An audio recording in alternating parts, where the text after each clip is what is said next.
আউযুবিল্লাহি মিনাশ শাইতানির রাজিম বিসমিল্লাহির রহমানির রহিম। আসসালামু আলাইকুম ওয়া রাহমাতুল্লাহি ওয়া বারাকাতুহু। সালাম দিয়ে দিলাম সবাইকে। আজকে আমি কথা বলবো বিশেষ করে আমাদের ডেস্টিনির সমসাময়িক বিষয় নিয়ে। তো বিশেষ যে কথাটা বলবো সেটা হলো, সবাই তো ইনশাল্লাহ ভাইব্রেশনটা অনুমান করতেছেন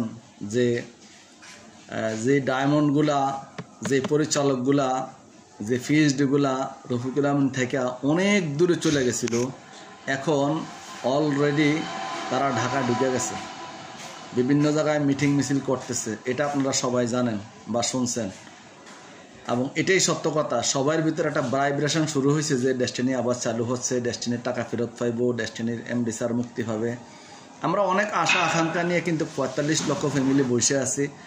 স্যারকে মুক্ত করার জন্য এখন আল্লাহর রহমতের দরকার, আল্লাহর সাহায্যের দরকার।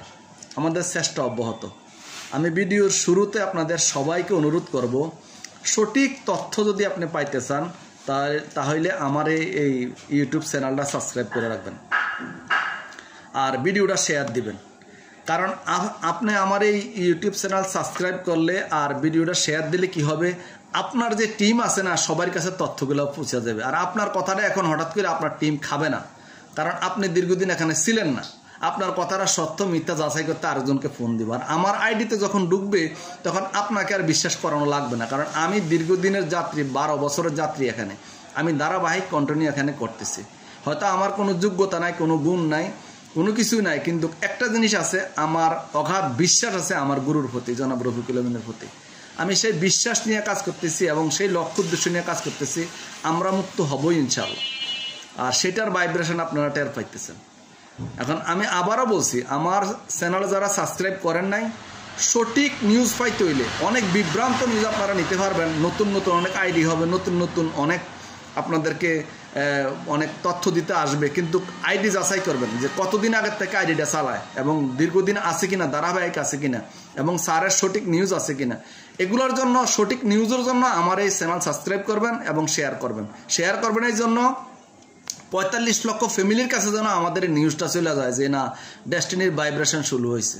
আমি যে কথাটা আজকে গুরুত্ব দিয়ে বলবো, আপনারাও কি অনুমান করেন না, ডেস্টিনি যদি আবার চালু হয় আর ডেস্টিনি যদি মানুষের টাকা পয়সাগুলো ফেরত পায় আর দিয়ে দিতে পারে, তাহলে ডেস্টিনি সারা বাংলাদেশে না, সারা ওয়ার্ল্ডে কি আর মার্কেটিংয়ের জন্য 1% পয়সা খরচ করা লাগবে না? কাউকে বিশ্বাস করানোর জন্য নতুন করে কিছু যে বলা লাগবে?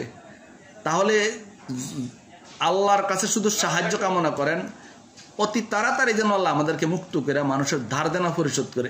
এরপরে যে কি ঘটবে, এরপরটা নিয়ে আপনি একটু 5 মিনিট বা 10 মিনিট বৈশা নীরবে নিশ্চিন্নভাবে আপনি চিন্তা করবেন যে আসলে ডেস্টিনির টাকাগুলো যদি মানুষ ফেরত পাইয়া যায়, না পাওয়া টাকাগুলো যদি ফেরত পাইয়া যায়, আর যদি মানুষের দেনাগুলো ঠিকমতো দিয়ে দিতে পারে, টাকার তো অভাব নাই, তাহলে এই যে ডেস্টিনি একটা নাম বাংলাদেশে, এটা কাউকে আর নতুন করে শোনানো লাগবে না, বিশ্বাস করানো লাগবে না।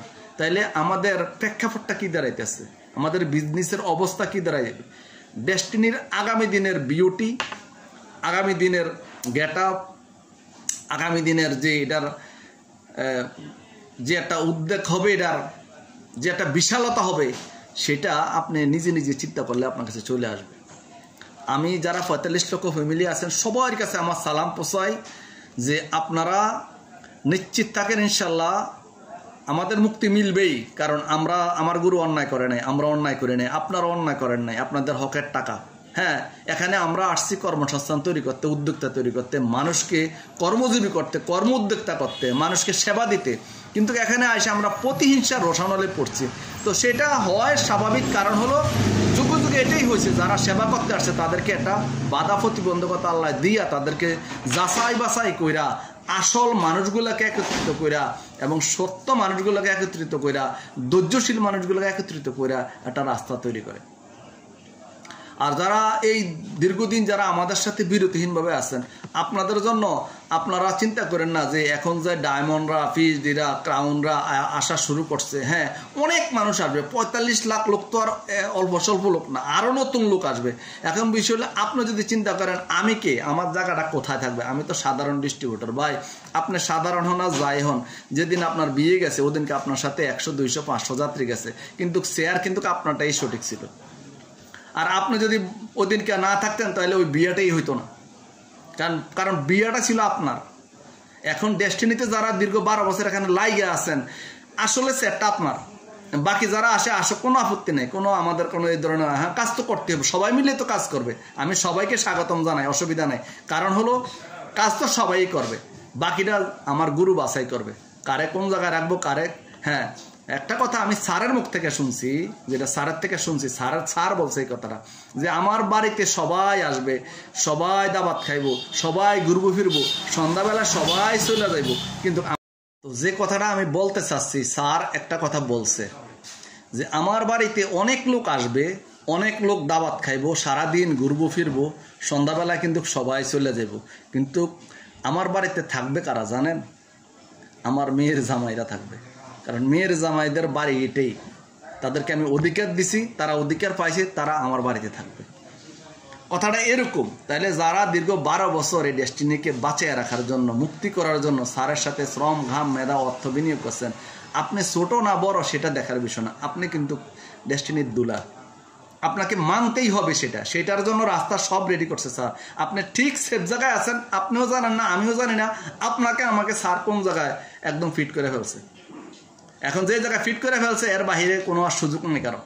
আসতেই পারে অনেকে, আসুক, কোনো সমস্যা নেই। স্যার যদি ওয়েলকাম দেয়, স্যার যদি স্বাগতম জানায়, স্যার যদি সুযোগ দেয়, আমার আপনার কিচ্ছু করার নাই। আমাদের গুরুর কাছে আমি ব্যক্তিগতভাবে বলি, আমার সাথে এরকম অনেক ভাই বেরাদার আছে যারা এরকম 10,000 আছে স্যারের সাথে, মানে কোনো প্রশ্ন নাই, কোনো অজুহাত নাই, কোনো অভিযোগ নাই।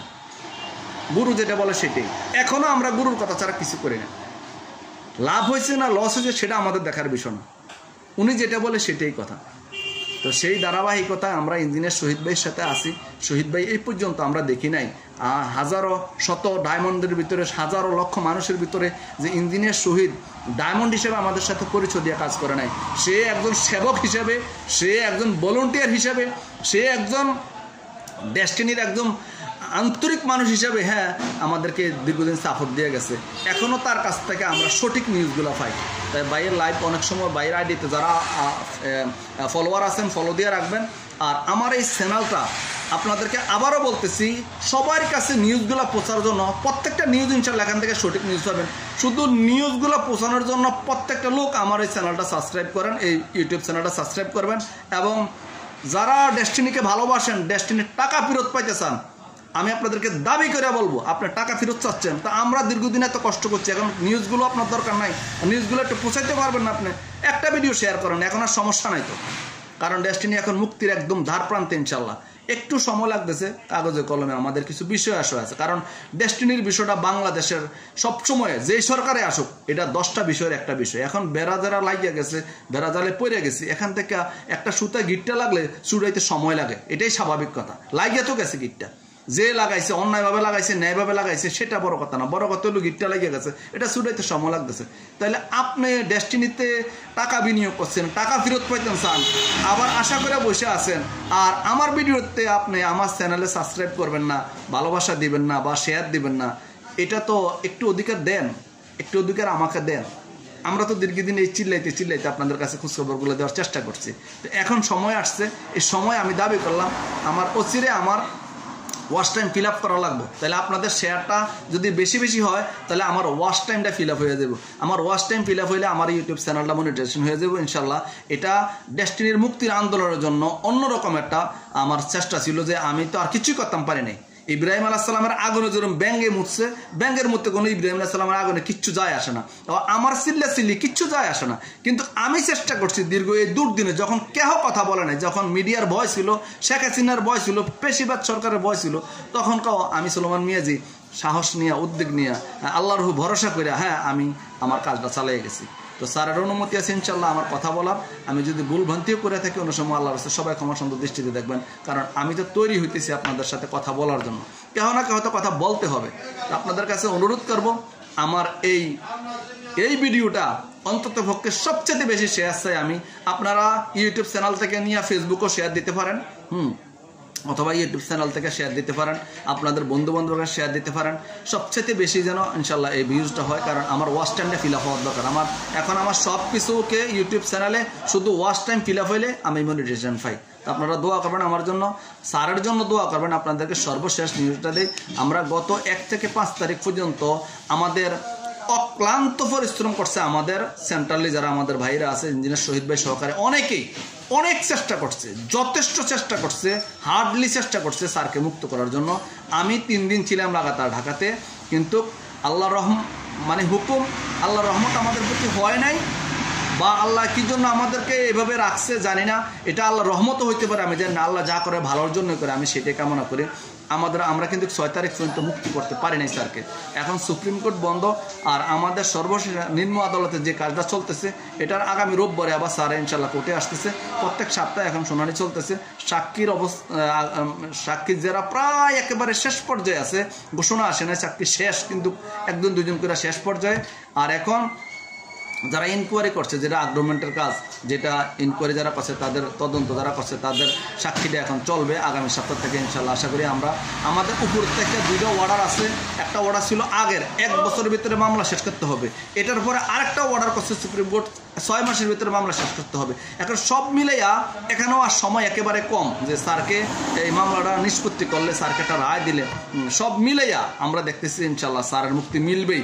আর আমার সবচেয়ে বড় বিশ্বাসের কথা হলো, স্যার অন্যায় করে না, স্যারের মুক্তিটা এমনভাবে মিলবে যেটা আপনারা কল্পনা করতে পারতেন না। আপনারা যদি এরকম শোনেন যে ডেস্টিনির মামলাটা ভুয়া, এরকমও তো হইতে পারে। আপনি দোয়া করেন না, আমিও করি, অসুবিধা কি? আপনি চান না, এরকম কিছু চান না, যেহেতু মিথ্যা মামলা, যেহেতু এটা ভুল একটা ইনফরমেশন দিয়ে আমাদেরকে ফাঁসাই দিছে, তাহলে এটা যদি এরকম শোনো যে মামলাটাই শেষ, এটা কোনো মামলাই না ডেস্টিনির, তাহলে এরকম যদি একটা নিউজ আমি শুনি, তাহলে কিরকম হবে? আশা করেন, আশা করতে নিষেধ নাই তো, এরকম আশাই করেন যেন আল্লাহ আমাদেরকে এরকমভাবে মুক্ত করে, যেটা মানুষের কাছে সম্মান হয়, যে না, ডেস্টিনি আসলে সঠিক ছিল, সঠিক আছে, এবং তারা শেষ পর্যন্ত টিকে আছে। আর সেটাই আমি আল্লাহর কাছে কামনা করি, আপনাদের কাছে দোয়া চাই। বিশেষ করে স্যার আলহামদুলিল্লাহ এই পর্যন্ত ভালো আছে। স্যারকে যেন আল্লাহ দীর্ঘ সুস্থ নেখায়াত দেওয়া, ভালো রাখে, সুস্থ রাখে। স্যার যদি ঠিক থাকে ইনশাল্লাহ আমাদের সব কিছু ঠিক থাকবে। আর স্যার যদি ঠিক না থাকে, আমাদেরকে কাউয়া সিলে টাইন না, শুকুনে টাইন না, এদিক দিয়ে ওদিক দিয়ে চিরা পায়রা খাইয়া ফেলবো, আমরা এগুলো ঠিক করতে পারতাম না। কারণ এত বড় প্রতিষ্ঠান, এত বড় জাহাজ, এত বড় ক্ষেত্র, এটাকে কন্ট্রোল বা এটাকে বোঝার মতন, এটাকে আগলানোর মতন, এটাকে চালানোর মতন, এটাকে ধরার মতন, এটাকে পরিচালনা করার মতন আমার জানা মতন আর এরকম যোগ্য ব্যক্তিত্ব নাই। কারণ গত 2 বছর আমরা দেখছি সরকারের পক্ষ থেকে ভোট করে দিয়ে দিছে, টিম করে দিয়ে দিছে, অনুমতি দিয়ে দিছে, কিছুই করতে পারে নাই। তো আমরা তাদেরকে হেয় প্রতিপন্ন করতেছি না। তারা এটা বুঝবো কই থেকে? এটা বুঝার মতন কোনো জিনিস তাদের কাছে আছে নাই, তো যাক, তারা তাদের মতন করছে, যাই করছে, আমরা সেদিকে কানও দিই নাই। আমরা স্বাগতম জানাই বসে রয়েছি। হেরা কি করছে আপনারা জানছেন, 2 বছর ধরে অডিটটাই করতে পারেনি। তো আর তাদেরকে আর কি বলবো, তাদেরকে তো আর কিছু করার নাই এখন। যাই হোক, যতটুকু করছে ভালোই করছে। আমাদের যার জায়গা পাহারা দিছে, তো অফিসটা পাহারা দিছে, সেটাই আমাদের জন্য লাভ হয়েছে। এখন দোয়া করেন, স্যার যখন আসলে ইনশাল্লাহ বেশি দেরি হবে না, ইনশাল্লাহ অচিরেই আপনাদের স্বপ্ন বাস্তবায়ন হবে, আপনাদের পানাদানা ক্লিয়ার হবে, আপনারা আবার এই দায়দানা মুক্ত হবেন, কলঙ্ক মুক্ত হবেন। সবার কাছে স্যারের জন্য দোয়া চাই, আমার জন্য দোয়া চাই, এই আশাবাদ রাখি। আমি সবচেয়ে বেশি খুশি হবো, আমার সবচেয়ে বেশি শেয়ার চাই এই ভিডিওটাতে। এবং আমার যারা সাবস্ক্রাইব করে নাই, সঠিক নিউজের জন্য চ্যানেলটা সাবস্ক্রাইব করে রাখেন। ইনশাআল্লাহ যথা সময়ে যেই নিউজটা আসবো, এই নিউজটা 1 লাইন হলে আপনাদেরকে আমি শোনাবো ইনশাআল্লাহ। ধন্যবাদ। আসসালামু আলাইকুম রহমতুল্লাহি ওয়া বারাকাতুহু। ডেস্টিনি জিন্দাবাদ।